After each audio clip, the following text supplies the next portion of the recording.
Meus irmãos, hoje eu queria compartilhar com vocês um texto que se encontra no Evangelho de Mateus, capítulo 18. O capítulo 18 de Mateus é um dos capítulos mais desafiadores da palavra de Deus. Toda a palavra do Senhor nos desafia. Toda a orientação do Senhor é exigente em relação a nós. Mas aqui nós vemos Jesus falar de algo que para nós é extremamente difícil, penoso até. Mas, corajosamente, iremos ouvir e receber as orientações do Senhor nesta passagem, a partir do verso 23, seguindo a leitura até o verso de número 35. Assentados assim como vocês estão, acompanhem-me na leitura de Mateus 18, a partir do verso 23, onde lemos assim: Por isso, o reino dos céus é semelhante a um rei que resolveu ajustar contas com os seus servos. E passando a fazê-lo, trouxeram-lhe um que lhe devia 10.000 talentos. Não tendo ele, porém, com que pagar, ordenou o Senhor que fosse vendido ele, a mulher, os filhos e tudo quanto possuía, e que a dívida fosse paga. Então o servo, prostrando-se, reverente, rogou: sê paciente comigo e tudo te pagarei. E o senhor daquele servo compadeceu-se, ou compadecendo-se, mandou-o embora e perdoou-lhe a dívida. Saindo, porém, aquele servo, encontrou um dos seus conservos que lhe devia 100 denários, e agarrando-o, sufocava, dizendo: paga-me o que me deves. Então o seu conservo, caindo-lhe aos pés, implorava: sê paciente comigo, e tudo te pagarei. Ele, entretanto, não quis. Antes, indo-se, o lançou na prisão, até que se saldasse a dívida. Vendo os seus companheiros o que se havia passado, entristeceram-se muito, e foram relatar ao seu senhor tudo o que acontecera. Então o seu senhor, chamando-lhe, disse: servo malvado, perdoei-te aquela dívida toda porque me suplicaste. Não devias tu igualmente compadecer-te do teu conservo, como também eu me compadeci de ti? Indignando-se o seu senhor, entregou-o aos verdugos, até que lhe pagasse toda a dívida. Assim também meu Pai Celeste vos fará, se do íntimo não perdoardes cada um a seu irmão. Verso 33. Não devias tu igualmente compadecer-te do teu conservo, como também eu me compadeci de ti? Eis uma pergunta, irmãos, que nos intriga, que nos inquieta e nos envergonha. Vamos orar. Bendito Senhor, nosso Salvador, nós te buscamos nesta noite, pedindo a ti, meu Pai, clareza para o nosso entendimento. A tua palavra está diante de nós e ela nos faz um desafio. Ela tem uma lição profunda a nos dar nesta noite e queremos aprendê-la, queremos praticá-la. Sei, ó Deus, conosco, ajudando-nos em tudo, para que no final de nosso empreendimento haja glorificação e honras ao teu santo nome por meio da nossa vida, por meio da nossa obediência. Te rogamos em nome do Senhor Jesus. Amém. Falar de amor, meus irmãos, é algo extremamente difícil e ao mesmo tempo simples e, infelizmente, também banal. Muito se fala de amor. O cancioneiro brasileiro, ele é repleto de canções que falam do amor fingido, do amor traído, do amor não correspondido, do amor inventado, como diria Cazuza. Em uma de suas canções, os seus versos seguem assim: amor da minha vida, daqui até a eternidade, nossos destinos foram traçados na maternidade. Paixão cruel, desenfreada, te trago 1000 rosas roubadas para desculpar minhas mentiras, minhas mancadas. Exagerado, jogado aos teus pés, eu sou mesmo exagerado. Adoro um amor inventado. Você queria um tipo de amor como esse? Você gostaria de viver um amor onde os agrados fossem roubos, onde as mancadas fossem frequentes, onde as desculpas seriam em relação às mentiras contadas? É desse tipo de amor que o mundo muitas vezes fala, e é esse tipo de amor que o mundo muitas vezes pratica. Mas não é esse tipo de amor que vemos na palavra do Senhor. O amor que temos da parte de Jesus é um amor sacrificial, é um amor de alto custo, é um amor extremamente valioso, e é deste amor que Jesus está falando aqui nesta passagem. Há um comentarista que agradece a Pedro este ensinamento. Matthew Henry diz que, por causa da língua sempre comprida de Pedro, nós temos grandes ensinamentos, porque cada vez que ele dava das suas incertas, o Senhor vinha com a correção e, consequentemente, com o ensino que nos abençoa até o dia de hoje. E é exatamente num desses contextos de conversa com Pedro que o Senhor tece aqui um ensinamento sobre perdão, mostrando-nos quão grandemente nós temos sido amados pelo Senhor, e exatamente por causa desse amor grandioso que sobre nós é derramado, somos também levados a amar em igual tom, de forma correspondente. Pedro chega para Jesus e pergunta: até quantas vezes eu devo perdoar meu irmão que contra mim pecar? 7 vezes? Pedro, quando faz essa pergunta, tem em mente o ensino rabínico, que entendia que perdoar 3 vezes já estava bom.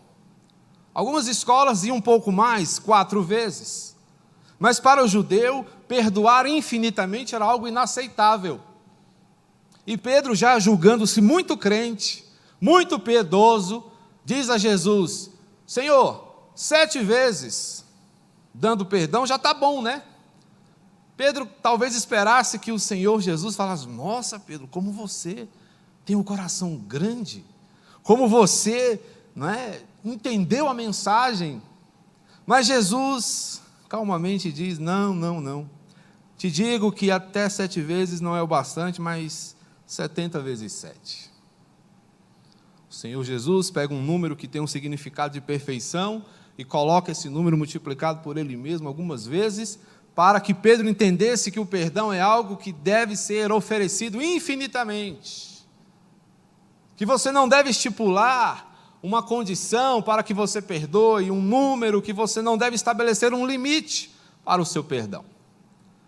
Porque quando se trata de amor, a perspectiva do Senhor é o exagero.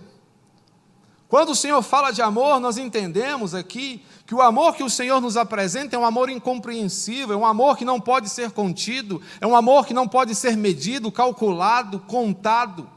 Nem o melhor contador deste mundo poderia calcular a grandeza, a intensidade, a profundidade, o peso desse amor que o Senhor aplica sobre nós, meros pecadores. Portanto, eu gostaria de compartilhar com você hoje uma mensagem simples sobre este exagerado amor do Senhor por nós. O que esse amor exagerado faz em relação às nossas vidas? Quais são as suas perspectivas? O que ele nos ensina? Nós vamos entender que esse exagerado amor, primeiramente, expõe nossa miséria. Um amor tão grande mostra-nos o quanto nós somos miseráveis, o quanto nós somos pobres. E aqui nós percebemos quando Jesus diz que o reino de Deus é semelhante a um rei que resolveu ajustar contas com seus servos.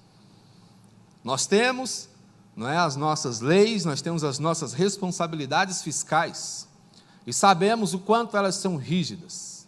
Se temos uma grande dificuldade em ver, não é, os vários níveis de governo distribuindo os impostos que são arrecadados, nós vemos, de outro lado, uma total eficácia na arrecadação desses recursos. Não há perdão. A coisa é séria, a coisa é feia. De forma que, se você não paga, tudo é travado na sua vida. Você vai para a dívida ativa e coisas dessa natureza. Então, há uma grande eficiência na arrecadação.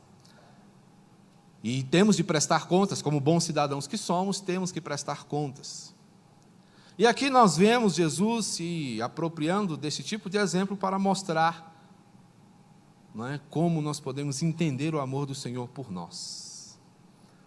E aqui ele nos conta uma parábola, uma história de alguém que tinha uma alta dívida. E quando Jesus fala dessa dívida, ele está falando de uma dívida que realmente é impagável. Passando a fazê-lo, trouxeram-lhe um que lhe devia 10.000 talentos, verso 24. No verso 25, nós vemos aqui uma situação dramática. Não tendo ele, porém, com que pagar, ordenou o Senhor que lhe fosse vendido ele, a mulher, os filhos e tudo quanto possuía. Não havia na vida daquele homem nenhum bem que pudesse saldar a dívida. Então ele diz, não, vamos fazer o seguinte, vamos vender você, vender sua mulher, vender seus filhos, para a gente poder ressarcir um pouco do prejuízo que você nos tem dado. E ele então clama, diz, olha, não, seja paciente, eu vou te pagar tudo.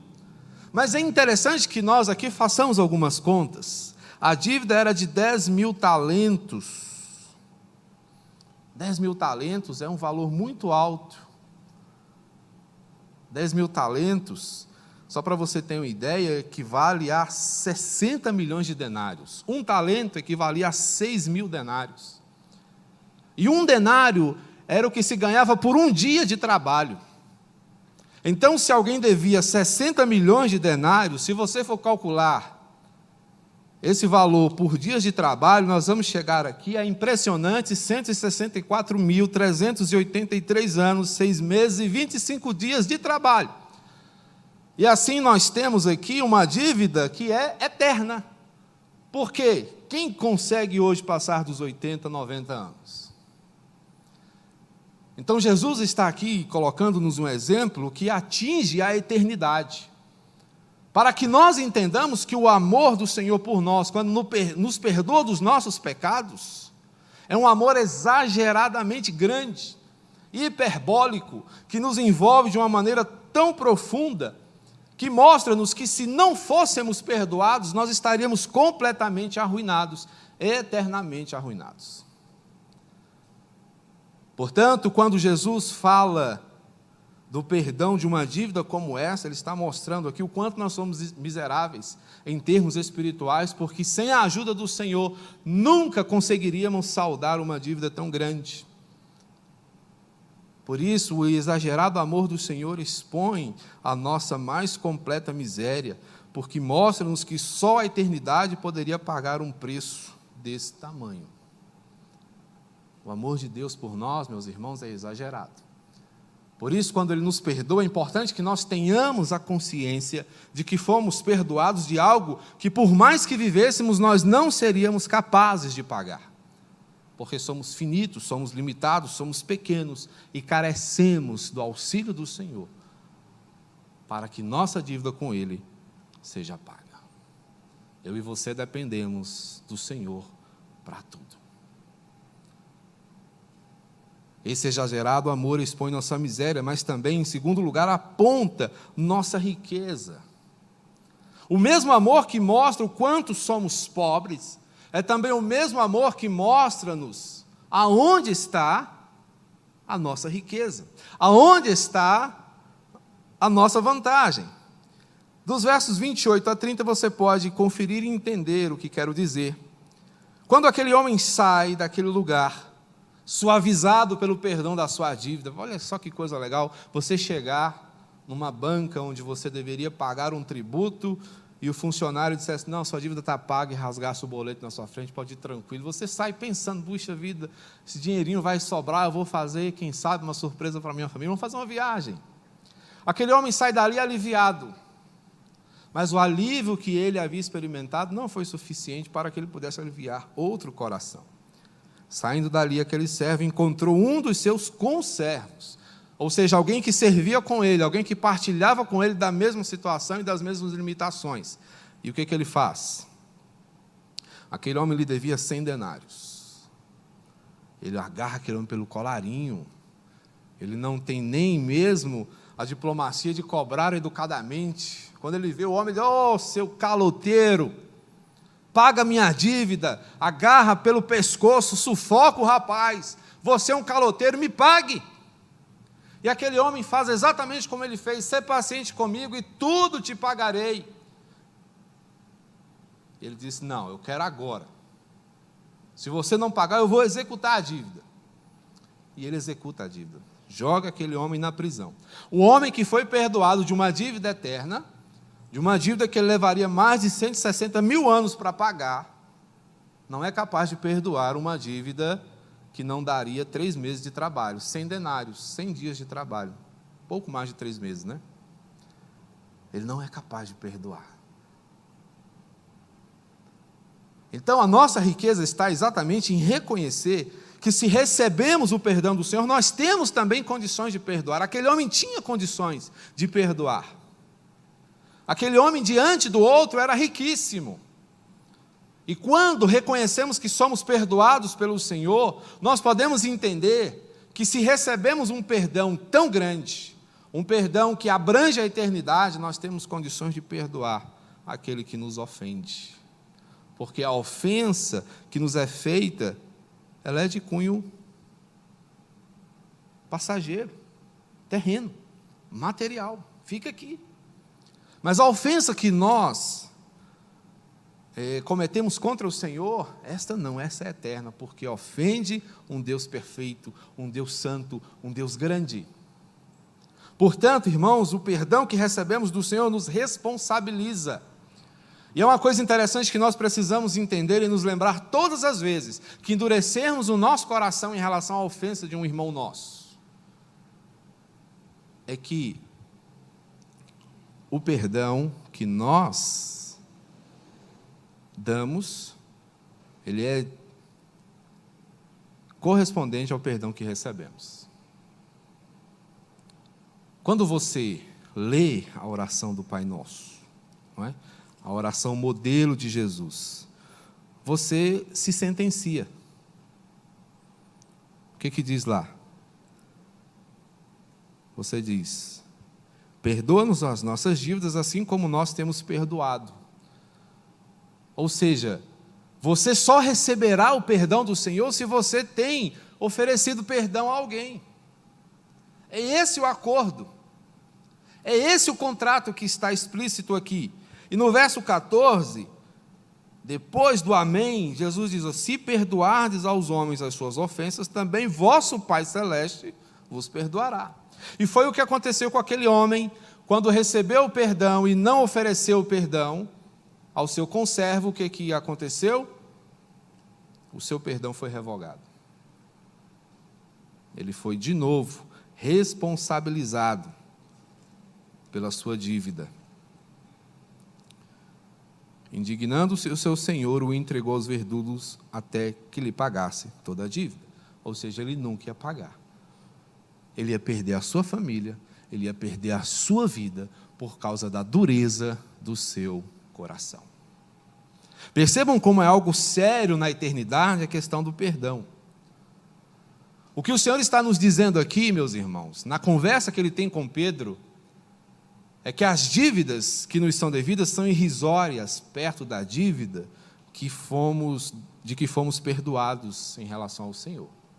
O Senhor nos perdoou de uma dívida realmente alta, grande e considerável. E as dívidas que temos uns com os outros são dívidas irrisórias, que podem ser resolvidas com um coração crente, com bom senso e alguma disposição.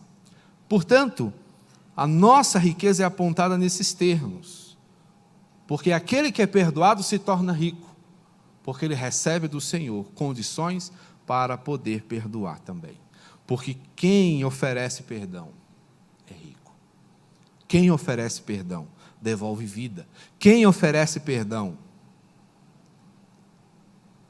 oferece condições para que o outro siga a sua vida. Mas quem retém o perdão mata o seu irmão. Então, o muito que recebemos nos garante condições para abrirmos mão do nosso orgulho. O perdão que você recebeu do Senhor é suficiente para que você deixe de lado essa carga desnecessária chamada orgulho, que muitas vezes nós insistimos em carregar. O exagerado amor do Senhor mostra-nos a riqueza que possuímos. Mas além de expor nossa miséria e apontar nossa riqueza, ele também revela nossa postura, revela quem somos.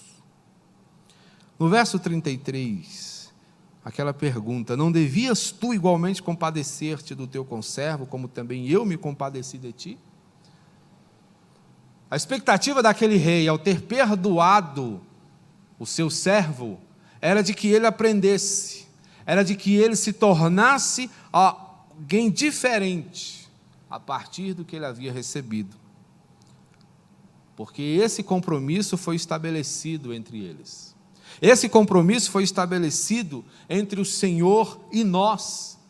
Quando Jesus vem e morre em nosso lugar, nós recebemos da parte do Senhor, meus irmãos, algo que nos abençoa, mas que também nos coloca num ritmo de vida diferenciado. E esse exagerado amor do Senhor revela qual é a nossa postura, quem somos nós depois do perdão de Cristo Jesus. A pergunta, meus irmãos, que cabe a nós aqui é: o que você tem feito, quem você tem sido depois do perdão de Jesus?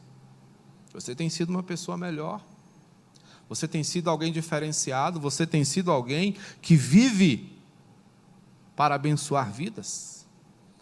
Você já decidiu ser uma bênção onde quer que você esteja, mesmo que contextos desfavoráveis estejam diante de você? Porque essa é a questão, irmãos. Jesus, ele nos chama para sermos exatamente pessoas que contrastem com a realidade que experimentamos. Sal, luz. A luz só encontra sentido no meio das trevas, porque ela chega para dissipá-las. O sal só encontra sentido onde não há sabor e onde não há meios de conservação. São duas propriedades que o sal possui: dar sabor e conservar. Se você não tem dado sabor aos contextos em que você tem habitado, se você não tem trabalhado pela conservação da vida, você não tem sido sal. Se você não tem dissipado trevas antes, tem participado delas e promovido-as, você não tem sido luz. Se você não tem sido bênção por onde você chega, por onde você passa, e na vida das pessoas com as quais você se relaciona, você está fora da proposta bíblica. Porque o Senhor, desde os começos, vem nos ensinando exatamente isso: seja você uma bênção. É um imperativo, não é uma hipótese, não é uma possibilidade, não é uma opção, é um imperativo: seja você uma bênção. Então nós não temos a opção: não, eu não quero ser bênção, eu quero ser neutro. Não existe neutralidade para nós. O Senhor nos chama a sermos como Ele. O Senhor nos chama a sermos parecidos com Ele. Portanto, o exagerado amor do Senhor quebra o jugo do ódio. E nós somos chamados a sermos também esses destruidores desse jugo, para que por onde nós passemos, externemos o amor do Senhor. E quando falamos de amor, não estamos falando de palavras bonitas e poemas, não é, difíceis de entender. Estamos falando de atitudes difíceis de praticar, porque amar é isso. Amar é dar a quem não merece o seu melhor. É isso que significa amar. Hoje pela manhã nós falávamos aqui de algumas questões envolvendo a eternidade, e eu falei sobre o casamento. E a Bíblia diz que na eternidade não haverá casamento. Mas sabe por quê? Porque o que o Senhor tem para nós lá é ainda melhor que o casamento. Logo, o casamento aqui na terra, ele é uma experimentação do que nós viveremos lá. E aí os contrários ao casamento podem pensar: puxa, se o céu vai ser como um casamento, eu não quero ir para lá. Mas se os nossos casamentos não são agradáveis ou não estão dentro daquilo que o Senhor projetou para nós, a culpa não é do Senhor que idealizou o casamento. É de nós, é nossa, que não estamos desenvolvendo o nosso casamento como deveríamos. Por quê? Falta muitas vezes disposição para o perdão, para o amor. Falta-nos muitas vezes a disposição de querermos ser melhores. Falta-nos muitas vezes o sacrifício, falta-nos muitas vezes a submissão, falta-nos muitas vezes a compreensão do que o Senhor tem para esse projeto maravilhoso, que é a maquete do reino de Deus. Jesus tem uma esposa difícil, e somos nós, a igreja. Portanto, quando o Senhor nos põe em relações difíceis, é para que nós façamos como Ele. Amemos, nos disponhamos, nos entreguemos e, quem sabe, até morramos. Essa é a postura que vai ser revelada pelo amor do Senhor. O grande amor do Senhor por aquele servo revelou a sua dureza. Mas o seu grande amor pode revelar no seu coração a sua doçura e a sua disposição para ser diferente. Nenhum perdão que você conceder será suficientemente grande diante do perdão que você recebeu. Se você pensa assim, é o orgulho que sopra isso nos seus ouvidos. Perdoa não, não seja besta, não seja bobo. Ele não merece, ela não merece. De fato não merece, nem nós mereceríamos. Ou merecíamos, né? Nem nós, nenhum de nós. Considero um grande privilégio ser um servo de Deus hoje. Não merecia. É um privilégio, é uma honra ser pastor de vocês, ser irmão de vocês, ser amigo de vocês. É uma honra que o Senhor nos dá. É algo que Ele nos oferece de graça, por graça, para a glória dEle e bênção nossa. Portanto, confiado nesse exagerado, grandioso, intenso amor, viva praticando esse amor. Não de forma barata ou corriqueira, mas intensa, comprometida e envolvida com um propósito. Porque esse exagerado amor expõe nossa miséria, mostra o quanto nós somos pobres, mas aponta também quanta riqueza nós possuímos e ainda revela nosso posicionamento. E que o nosso posicionamento seja um posicionamento agradável ao Senhor em todas as coisas. Amém? Que Deus muito te abençoe, meu irmão e minha irmã, em nome de Jesus. Vamos orar? Santo Deus, obrigado por tão grande amor sobre nós. Sabemos, ó Pai, que este amor é a causa de ainda estarmos aqui. Esse amor misericordioso, que não nos trata consoante as nossas muitas iniquidades, mas que é paciente. É um amor que considera, é um amor que nos preserva. Que sejamos, ó Deus, dispenseiros desse amor, e aonde quer que nós formos, sejamos dispostos a apregoar, a vivenciar e a nos comprometermos com esse amor. Obrigado por tua palavra que nos desafia no dia de hoje. Que sejamos, ó Deus, dispostos a restaurar laços quebrados pela dureza de nossos corações e pela prática do orgulho. Tem misericórdia de nós, ó Deus, somos a tua igreja. Não permita que vivamos fora dos teus padrões, antes que sejamos em tudo agradáveis a ti. E é no nome de Jesus que oramos, agradecidos assim. Amém. Vamos colocar de pé, recebam a bênção. Que a graça de nosso Senhor e Salvador Jesus Cristo, o amor de Deus, o nosso Pai, e o consolo, a orientação e o poder do Espírito Santo sejam com todo o povo do Senhor, capacitando-o a amar exageradamente, assim como o Senhor nos amou, até aquele dia em que Ele há de voltar para buscar a sua igreja, que com Ele reinará por todo sempre, pelos séculos dos séculos. Amém, Senhor.